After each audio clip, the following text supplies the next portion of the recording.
Welcome to the Deep Dive. Today we're taking a really close look at one person's path through school and work. It's quite a journey full of, well, real choices, some lucky breaks, and a few unexpected turns. Yeah, our source is this fascinating interview with a teacher. She's currently in what they call an 18-line small city in Guangdong, China. And just for context, an 18-line city, it basically means a smaller, maybe less developed city compared to giants like Beijing or Shanghai. So a different kind of setting. And this interview, it's really raw, very honest, covers everything from her high school days right up to her job now. Absolutely.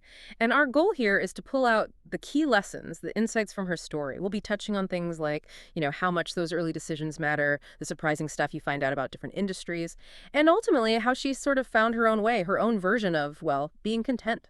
Get ready for some, honestly, quite surprising bits. We'll talk about this idea of an information gap and also something called sick internal competition in the workplace. It gets intense. So let's dive in. Okay, let's rewind. Back to, 2004, 2005? High school in Guangdong. The Gaokao system then was 3 plus X. So 3 core subjects plus you pick an elective. And our interviewee, she talks about picking subjects, even physics. Yeah. It wasn't really about passion. It was more like a process of elimination. Yeah. Like she ruled things out if her scores weren't great, and her family had strong feelings about medicine, thought she wasn't, physically suited. So chemistry, even though maybe slightly better scores than physics, was out. And high school itself sounds incredibly demanding, daily heaps of homework. So much so that copying a friend's homework wasn't about cheating. It was, well, a time management strategy, basically. Yeah, survival tactics. That's right. And the kicker is her school was seen as relatively relaxed. Relaxed, right? Compared to schools with mandatory evening study sessions, maybe. But what really strikes me is that feeling of being constrained, even in that relaxed place. It was just the default. She even mentioned the uniforms, feeling like they suppressed individuality, turned them into exam machines. Wow. Yeah, and she actually wrote critical essays about it back then, satirical ones. It really makes you wonder, doesn't it? How much of our path is really our choice versus just the system pushing us along? That's a really good question. Okay, so moving on to applying for university, she's refreshingly honest here. Didn't really aim for the absolute top, like Tsinghua. Well, Thought it was too risky for her second choice score. But her teacher pushed hard, so she just sort of vaguely filled it in her words. vaguely filled it. And here's where it gets, well, almost comical, but also kind of scary. She didn't get her top choice. Found out her second choice was electronic engineering. And she flat out admits this was a particularly stupid thing because she knew nothing about it. Zero. She thought it was computer science. Completely mixed them up. She remembers thinking, this is terrifying. Chose it based on pure imagination, really?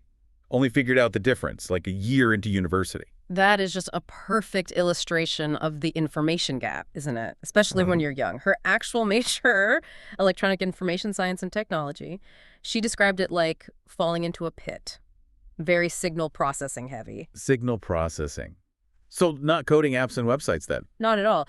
Signals and systems, digital communication, it's much more about the underlying hardware, the physics of information transmission. Computer science is more software, algorithms, data structures, very different worlds. Right. And the job prospects. That was the grim part. She found there wasn't a clear path for undergrads. It was like you either needed a PhD for the really high-end research jobs or you ended up in much lower-end, maybe manufacturing or testing roles. A big gap in the middle. So what happened to her classmates? Most of them, she said, actually ended up pivoting.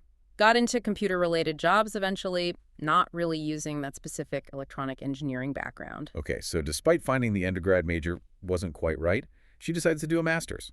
Same university. But this decision wasn't just about academics. A huge factor was external. The 2008 U.S. financial crisis. Ah, right. That hit hard globally. Exactly. It really messed up job prospects for the graduates just ahead of her. Lots of stories of people getting hired and then laid off almost immediately. So going for a master's seemed like a safer bet. Maybe ride it out. Makes sense. A pragmatic choice. And something else influenced her during this time.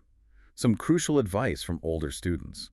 They basically told her, forget what you heard about cruising through university. Your grades really matter for getting into grad school, for jobs later on. Dispelling that myth of university being easy street. Totally. So she took that to heart, focused on her grades. As those were actually pretty easy to rank high in the first year because lots of others were still in that cruising mindset, just doing the coursework, bit of review before exams, and she was near the top. And connecting that back to the financial crisis, you see how these big world events trickle down, right? The crisis actually made the university expand its master's recommendation quotas Oh, massively. really? Yeah, normally maybe only the top 10% of students could get recommended for a master's without taking another exam. But that year, because of the job market fears, they opened it up to the top 30%. Wow, that's a huge shift. It really changed the game for a lot of students in her year. Suddenly, grad school was an option for many more people. There's another really telling moment from this period, too, about interviewing. She was waiting to hear back from this foreign company, Nortel. It was a big name in communications back then, highly desirable. Nortel, right. I remember them. Well, while she's waiting for the callback, the company goes bankrupt. Just like that. Oh, my goodness. And she was shocked, obviously. But a friend of hers, who followed industry news, wasn't surprised at all. And that made her reflect on her own, as she put it, lack of sensitivity to what was actually happening in the business world, realizing that a good job today might not exist tomorrow. That really hits home, doesn't it? It underlines that whole information gap thing again. You can't just focus on your degree.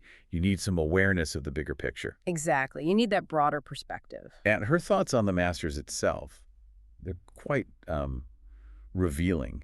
She felt she didn't really grasp what doing the master's meant, what research involved. Wished she had had more info to pick a better research direction. Because, different fields within engineering can have vastly different levels of difficulty and different job prospects, too. That nuance is often missed early on. Right. And she also talked about the ivory tower illusion kind of shattering. Realizing that in academia, it wasn't just about how brilliant you were, your team's influence, who your advisor was, their speaking rights in the field. That mattered a lot. Office politics, even in research. Pretty much. She mentioned how getting a paper published could even depend on who happened to review it. So ultimately, that lack of deep passion for the subject, plus seeing what she felt were kind of watered down research articles getting published, it steered her away from doing a PhD. Even though she had some regrets about that later. Yeah, some initial regret, she said. But the path just didn't feel right at the time. Okay, so after the master's degree, the real world of work. And her first experiences are, well, quite the contrast.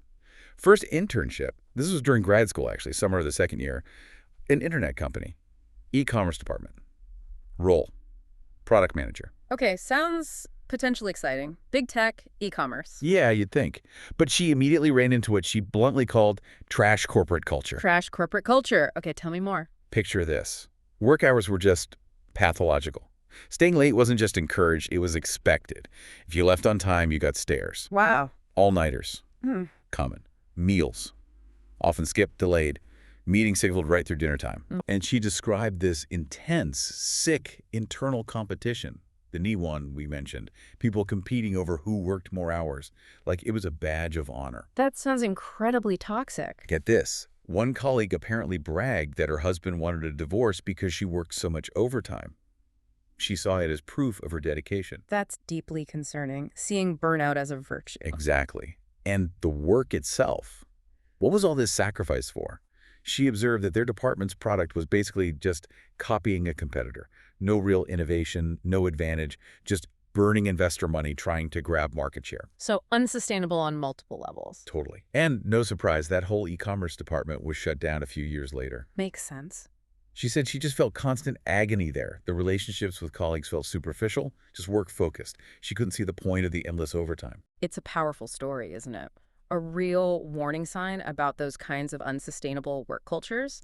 That Neiwan idea, it really captures that feeling of intense, maybe pointless competition. It makes you question the trade-offs, right? Giving up your life for what exactly? Especially if the whole venture isn't even built on solid ground. Do you think this is mainly a specific cultural thing, or do elements of this pop up everywhere? That's a great point. I mean, while Nihon has its roots in a specific context, the dynamics, I think they're more universal than we might admit. That pressure to perform may be driven by insecurity or poor leadership, wanting to impress. Yeah. That feeling of running faster just to stay in the same place. I think many people can recognize that wherever they work. Yeah, that resonates. But then the contrast. Her next internship and her first proper job after graduating. Yeah. Completely different. It was at that foreign communication enterprise, maybe not Nortel, but a similar type. Okay. And the experience. Night and day, she said she didn't have to work overtime once for over a year. Seriously.